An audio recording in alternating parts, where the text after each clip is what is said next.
Yesu ashimwe, Imana ihabwe icyubahiro, igitondo cyiza, ashimwe Yesu, ashimwe umwuka wera w'Imana, bo badahwema kubana natwe muri byose.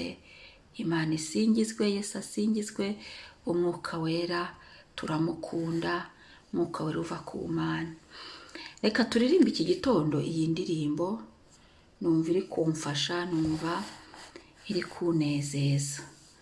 Nkunda kumva amakuru y'umurwa uri kuratagera ibyago, kandi umucyo n'umwana w'intama umunsi umwe nzawinjiramo. Haleluya niko mvuza impundu, haleluya nzinjira mu murwa, haleluya ndi hafi kujyayo, umunsi umwe nzawinjiramo. Nta marira aba muri uwo murwa, nta murubayo n'intambara, nta n'indwara ishobora kubayo, umunsi umwe nzawinjiramo. Haleluya nuzuye ibyishimo, haleluya nzinjira mu murwa, haleluya ndi hafi kujyayo, umunsi umwe nzawinjiramo. Abazajya muri icyo gihugu bazaba bambaye imyenda yera, babikiwe ikamba ry'izahabu, umunsi umwe nzakigeramo. Haleluya ntagushidikanya, mu ijuru hari umunezero, ntabwo umubabaro uba mu ijuru, niringiye kuzinjiramo. Haleluya ntagushidikanya, mu ijuru hazaba umunezero, nta mubabaro ubayo mu ijuru, niringiye kuzinjiramo. Haleluya ntagushidikanya, mu ijuru hari umunezero, nta mubabaro ubayo mu ijuru, niringiye kuzinjirayo. Haleluya,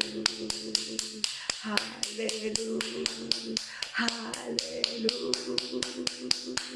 haleluya. Nkunda kumva amakuru y'umurwa. Umurwa tujyamo ni umurwa wera, ni umurwa wo mu ijuru. Ahubwo reka nibaze iki gitondo, ese nifitemo inzira zijya mu ijuru? Nifitemo kuzabayo? Numva nta kabuza nzaba hataba amarira mu ijuru, hataba imiruho. Batubwiye ibyaho, nta ndwara zibayo, nta miruho ibayo. Reka nibaze icyo kibazo, ese nzajyayo njyewe? Ndi gukora nk'uzajyayo, ndi kubaho nk'uzajyayo, ko nta miruho ibayo, ko basobanuye ibyaho. Abazajyayo uko bazaba bameze ku gitero cya gatatu, bazaba bambaye ibyera. Ese nambaye ibyera? Ese ikamba, amakamba yo mu ijuru, amakamba 5 azwi tuzambara mu ijuru, ese harimo iryanjye? Umunsi umwe nzinjirayo. Yesu aje ubu nonaha yanjyana. Ukabyibaza, ukabyibaza, ese ibyo ndi gukora biri gutuma nerekeza ku kuzabana n'Imana, ku kuzabana na Yesu? Icyerekezo cyanjye ndi gusenga mu cyerekezo gituma nzabona Imana, cyangwa ndi gusenga ibishira hano ku isi gusa, ibya hano birangira gusa, ibya hano umuntu arya bikarangira, cyangwa mfitemo n'amasengesho azanganisha aho badapfa? Haleluya. Imirimo yanjye ndi gukora mbitsa aho badapfa. Yesu, haleluya. Ngo nkunda kumva amakuru yo mu ijuru. Uwo murwa barawuvuga, bavuga ibyaho, bavuga uko umeze, abazawinjiramo uko bameze. ese ibyifuzo byanjye birimo kwifuza kuzabana na Yesu, kuzajya mu ijuru, kuzabana n'Imana Data? Ese inzira zanjye ziragenda mwumva mfite ibyiringiro byo kuzajya mu ijuru, byo kuzabona Imana, byo kuzabana na Yesu Kristo akaramata? Ese numva umutima wanjye wemezanya nanjye ko nta kabuza nzabona umwami Imana? Aha naho gutekereza iki gitondo, utekereze ngo ubu Yesu aje yanjyana, ubu Yesu aje twazamukana. Yesu ahamagaye mu kirere agahamagara, ngo azahagarara mu kirere ahamagara amazina yacu, ngo uzumva izina rye azitaho. Ese nanjye izina ryanjye nararyandikishije ko bazahamagara amazina? Imana itugirira ubuntu. Reka dusome ijambo ry'Imana, Abatesalonike ba mbere igice cya 4 umurongo wa 16 kugera ku wa 17. Haravuga ngo kuko umwami ubwe azaza amanutse ava mu ijuru aranguruye ijwi rirenga, hamwe n'ijwi rya marayika ukomeye n'impanda y'Imana. Nuko abapfiriye muri Kristo nibo bazabanza kuzuka, maze natwe abazaba bakiriho basigaye duhere ko tujyananwe nabo, tuzamuwe mu bicu gusanganirira umwami mu kirere, nuko tuzabana n'umwami iteka ryose. Amena. Iki gitondo ngo kuko umwami ubwo azaza amanutse ava mu ijuru arangurura n'ijwi rirenga.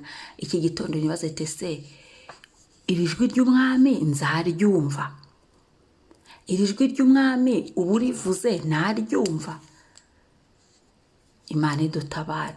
Ubu impanda ivuze ngo hamwe n'ijwi rya marayika ukomeye n'impanda y'Imana, ubu impanda ivuze nayumva, ngo nuko abapfuye muri Kristo nibo bazabanza kuzuka. Haleluya. Abantu bose bapfuye bazazuka, tuzongera guhura nabo, ariko abapfuye bizeye Yesu, abapfuye bakiranutse ngo bazazuka, abapfuye bararetse ibyaha bazazuka. Ngo maze natwe abazaba bakiriho basigaye duhere ko tujyananwe nabo, tuzamurwe mu bicu gusanganira umwami mu kirere. Ese ninzaba nkiriho nzazamurwa gusanganira umwami? Ese ninzaba ntakiriho nzazurwa mu bapfuye? Ikintu tukibaze, kandi duhindure imisengere yacu, duhindure ibitekerezo byacu, tumenye ko ijuru ririho kandi abera nibo bazaritaha.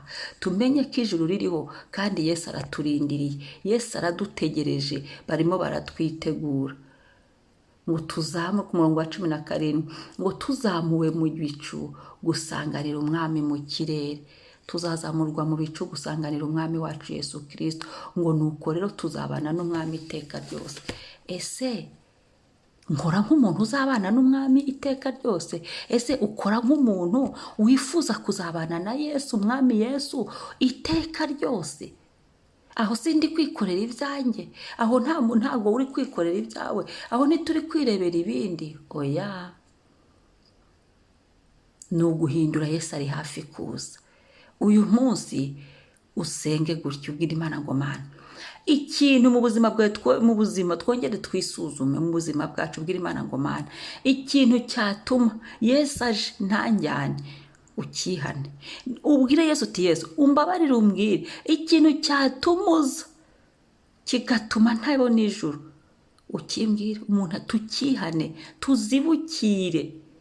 Kandi no mu masengesho yacu tugire amasengesho akomeza, apana amasengesho arangirira hano ku isi, ahubwo amasengesho adukomezanya, atuma dukomeza urugendo, atuma impanda nivuga tuzayumva. Ni amasengesho arimo gukiranuka, arimo kwezwa, arimo gushaka Imana, gushaka mu maso y'Imana, arimo gutumbira Kristo kugeza ku iherezo. bijyana no kwezwa, bijyana no gutunganywa. Imana ishimwe. Ijuru ririho kandi abera nibo bazaritaha. Umuririmbyi yabivuze neza, yavuze ngo nkunda kumva amakuru yo mu ijuru. Nibyo kumenya uko hameze, kumenya ibyaho, kumenya abahinduriye benshi kuri Kristo uko bizagenda, kumenya ababikijeyo ibyabo uko bizagenda. Tugomba gukora tukanabitsa hano ku isi, ariko tukibuka ko tugomba no gukora imirimo tukabitsa mu ijuru ahatagera ingese n'inyenzi. Hari igihe ibyo byose bizabikurwa, abantu bakoze bagahembwa. Reka tubwire Data ngo dufashe. Uyu munsi twongere twibuke ko ijuru ririho. Ubwire Yesu ngo amazina yanyu uyarinde mu gitabo cy'ubugingo, ntihagire ikintu gisiba amazina yacu. Ubwire Yesu ngo Yesu nkomeza mu gukizwa kwanjye, nkomeza mu gushaka Imana kwanjye, nkomeza. Kandi niba utarakizwa ukaba wumvishe iyi video cyangwa se wumvishe audio yayo, shaka Yesu bigishoboka kukabonwa. Akira Yesu bigishoboka kugira ngo uzabane nawe iteka ryose. Babivuze hano mu Batesalonike ba mbere igice cya 4:16 kugeza ku 17 ngo tuzabana na Yesu iteka ryose. Ese urashaka kuzabana na Yesu? Hinduka, duhinduke, tureke ingeso mbi, tureke ibyaha, twihanire kureka, tumare amazi. Reka dusenge. Yo Papa, turi imbere yawe, turagushimira kubwira ijambo n'uyu muririmbyi. Ijuru ririho kandi abera nibo bazaritaha. Turisengeye Mwami, amazina yacu arindwe handi mu gitabo cy'ubugingo, kugira ngo ubwo uzamanuka ugahamagara amazina y'abera, natwe yacu tuzayumvemo. Turisengeye Mwami, turashaka gukiranuka, turashaka guhinduka. Mama, ikintu cyose cyatuma amazina yacu yahanagurika, ikintu cyose cyatuma tudindira, cyatuma tutazabona Yesu, cyo gihanagurwe. Oya, biragatsindwe.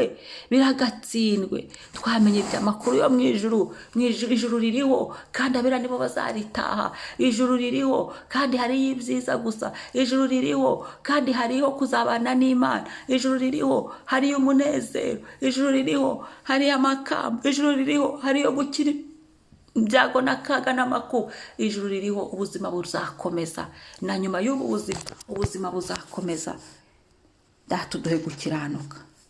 Ikintu cyose cyari kiri mu buzima bwacu kiduhishurire, kugira ngo icyo kwihana tukihane, icyo gukosora tugikosore, bigishoboka kuko kiduhaye igihe cyo kwihana no guhinduka. Waravuze mu ijambo ryanjye icyatumye dusigaza ikereti ngo ni ukugira ngo dutunganye ibidatunganije, maze tuzabane nawe akaramata. Urakoze Mwami kubw'ijambo ryawe, ridusukure, riduhugure, ridutunganye, ritweze, ritujijure, riduhumure, ridukomeze muri uru rugendo. Urakoze Yesu. Amen.